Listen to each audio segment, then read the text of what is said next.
Well, thank you.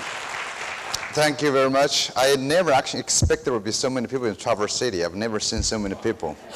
Yeah, I mean, I have lived in Michigan for about 15 years. I drive up there. I really didn't know where you guys hiding somewhere in the woods. And I want to actually thanks Tim and thanks Kelly actually for organizing this. I found people in up north are very forgiving, and I was asked to come up with 4 words to describe myself. I resisted the task for a long time, and I think I got away with that. The reason I do that is, first of all, English is my second language. I don't have 4 words in my mind, generally.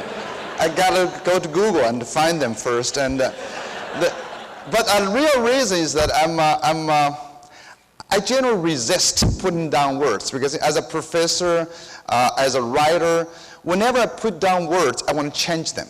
I think when I hear you, it's a very dangerous thing to do. It's a lot of risk.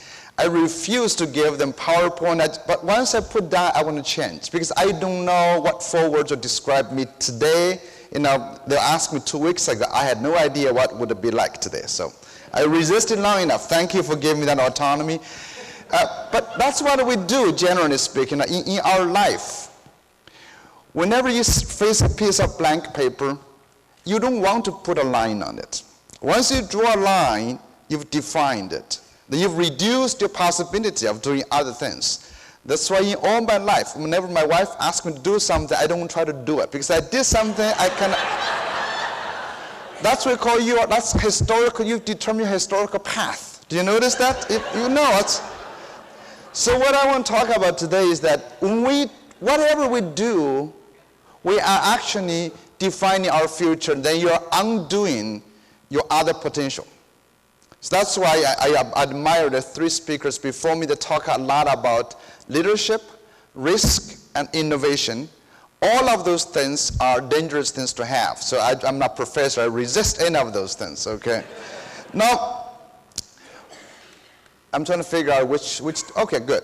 What really I want to talk about is in education, one of the big questions we all ask is actually ask 3 words to describe what education should be. Everybody has some idea about education. As a professor of education, we always dislike the idea that people know about education. It's a trait that everybody seems to know. On an airplane, if I tell people I'm a biochemist, nobody says, oh, I know how to do it. They admire you, respect you. Well, unless I'm a professor of what? As education? So what do you do? I said, well, we teach teachers. I was an immigration officer from Detroit. I suspect there was a profession called professor of education. But then people on the other side, the passenger began to talk to you. I think the children should be taught this way. I think it should be taught this way.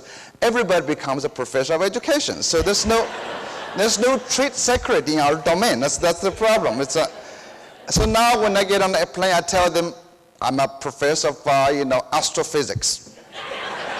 No more conversation. That's it. The reason we say this is because we actually always raise the question in education. That is, what do you think is valuable to teach? This question was first raised in a serious way by Herbert Spencer around about 150 years ago, when Britain was going through major industrial revolution. When the society was being transformed by technology and science from agriculture to a modern industrial society, when villages are converted into urban societies. At that time, many schools were teaching Latin and Greek. We're thinking those were most important, they were essential to make you a gentleman or gentle lady, into this term. But he came to ask the question, is that really what we need to make our children to be able to live fully in a society? And his question was no. He said Latin and Greek, they mean like a peacock's tail. They look nice, they don't do much. So what I thought would be useful, school should be teaching would be science. That's the beginning of modern curriculum. We began to teach modern sciences, physics, physiology, everything. It's kind of interesting. But by including that, it's like me trying to put down 4 words describing me. He is saying other things, excluding other things. And recently, this kind of debate continues all the time if you look at now. Our more recent discussion has to do with between Steve Jobs and Bill Gates. Because Gates has been talking about we should get rid of liberal arts. We need more engineers. We need more scientists, more mathematicians. And then Steve Jobs said, nope, that's why my iPad's beating your Windows, because I'm a designer. We need designers. We need a lot more liberal arts degree people. This came from by Wadwa, a professor just wrote recently in New York Times about this debate. Do we need more liberal arts? Do we need more science? Do we need, basically, you guys, which one? We need the writer or do we need the computer scientist? You know? Yes, to both, right? I don't know. Then, it's referring to Daniel Pink. Pink has been proposing too. We used to rely a lot on our left brain directed thinking skills. Our left brain would be on your verbal, your logical thinking skills. That will be translating your school subject, will be mathematics, your science, and your literacy skills.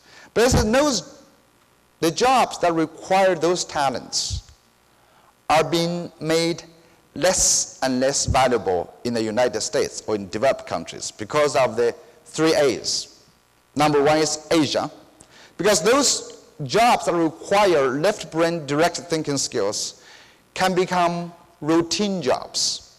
They have routinized procedures you can follow so they can be easily outsourced to Asia, China, India, or they can be computerized, that's automated. And maybe they are in less demand in the age of abundance. The age of abundance basically means you have more money than just simply to buy functional things. Look at a lot of women here spend money buying a bag that's $1,000, which can hold as much as a plastic bag. That's the age of abundance, You're not buying the function, you're buying the feel. It feels good, right? And so in that way, what Pink says, maybe those skills are less valuable. They can be computerized, they can be outsourced. What we need will be the right brain direct thinking skills.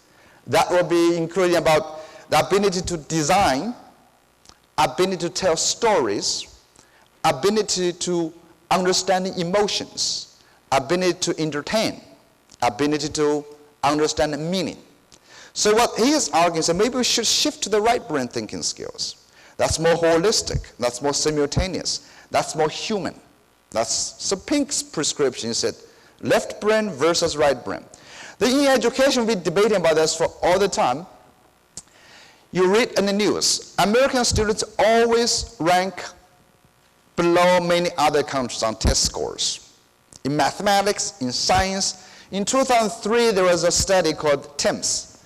It's called Trends in International Mathematics and Science Study. As this data shows that American students' test scores in mathematics rank way below many Asian education systems. Hong Kong, Taiwan, Singapore, Korea, Japan, American students rank on the same assessment. There was a set of other questions. For example, ask, do you think you can do mathematics? Do you like mathematics? So this, we call them confidence score. So here's the result. We got American students who are, we may be ignorant, but we're confident. We think we're confident, We're confident that we're confident. Now it's interesting, which one would you choose? Because based on that data, people are saying American math education is horrible. We try to make it too relevant to our kids. Our kids' happiness, confidence caused there are no mathematical abilities. So we should make our kids more miserable. But at the same time, in Asian countries, based on this data, they're saying, no. We got to Singaporeans, Hong Kong researchers said, that's horrible. We got to look at our children. Their ability to get good scores has caused the damage in their confidence. And we think confidence is crucial because our children need to be creative and entrepreneur. So let's find a way. We'd rather sacrifice the test scores for confidence. So you have two different interpretations. Which one would you pick? The other one study, I'll just go trace back. Many people remember Sputnik. Look at this story. This is basically comparing an American student with a Soviet Union student. As you can tell, which one is American has to be the happy kid. The happy high schooler is from Chicago. He was the one, he said, actually caused Americans falling behind the Soviet Union in science and technology because his curriculum was too broad. If you look at American students' curriculum, right? We do art, we do music. I'm here in Traverse City, you can go swim, you can do all those things. You can even do carpentry, all those things. And you date, you hang out with friends. But in contrast, the Soviet Union child, Alex, was doing serious work. So that curriculum gap, again, what knowledge is of most worth? What would you like to teach? And recently, we have more coming back. Here is about 2 minutes showing how, again, American education is falling behind the Chinese and Indians. By the way, America has always relied on enemies to do anything. Remember in 1958, we did something because the Soviet Union was enemy, was caused crisis. Then in the 1980s, we had the Japanese. Now we have the Chinese Indians. American public policy is always driven by fear. Something's happening. Otherwise we can't do anything. We have to make us bad so we can act. That's really an interesting idea. So now we have new enemies, Chinese and Indians. And according to this documentary film saying that the Chinese and Indians, again, spending time doing serious work, rigorous curriculum. Well, American students, the 2 American kids are from Carmel High School in Indiana. So this film was made to try to inspire a sense of urgency in the U.S. education. We got to act. The Chinese and Indians are doing more math, more science, and they're serious. And more importantly, they have higher aspirations. If you had watched the film saying that the Chinese and Indians, they're all clear they want to go to MIT, Harvard, Stanford. Michigan State is not good enough. They got to go to all those places. And the 2 American children are from Carmel High School near Indianapolis. They go to Purdue or they go to Indiana University. I had several debates with the filmmaker, Mr. Compton, who's a venture capitalist, and made this one. And during this debate, we learned that Mr. Compton talked a lot about this. He said, what motivated him was precisely the aspiration of those children from China, India, especially India. In a 2005 trip, he visited some kindergartens in India. Now ask these children, 5, 6-year-olds, what do you want to become when you grow up? And all of them told him, I want to be a doctor, a surgeon, a scientist, an engineer. Great aspirations. You'll never get that in America. Those children, 5, 6-year-olds. My daughter, when she was 5, she was born in Lansing, Michigan. When she was 5, she told me she wanted to become an elephant. That's her dream. That's her dream. Now, would you rather have an elephant or a doctor? And recently, there's a Chinese girl, young girl who made national news in China. She said when she grows up, she wants to be a corrupted government official. It's a pretty good dream, right? Now, what do you think about is that with all this, we see education produces different gaps. Whatever you make a decision, you can have something, you cannot have other things.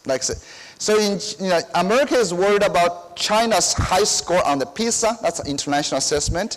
China is worried about lack of creativity. And there's all this different data to show this thing. What I want to come to say this, education is very much like gardening. In China, we call teachers or gardeners. Gardeners, in essence, are praised for their diligence, hard working to cultivate a nice garden of flowers.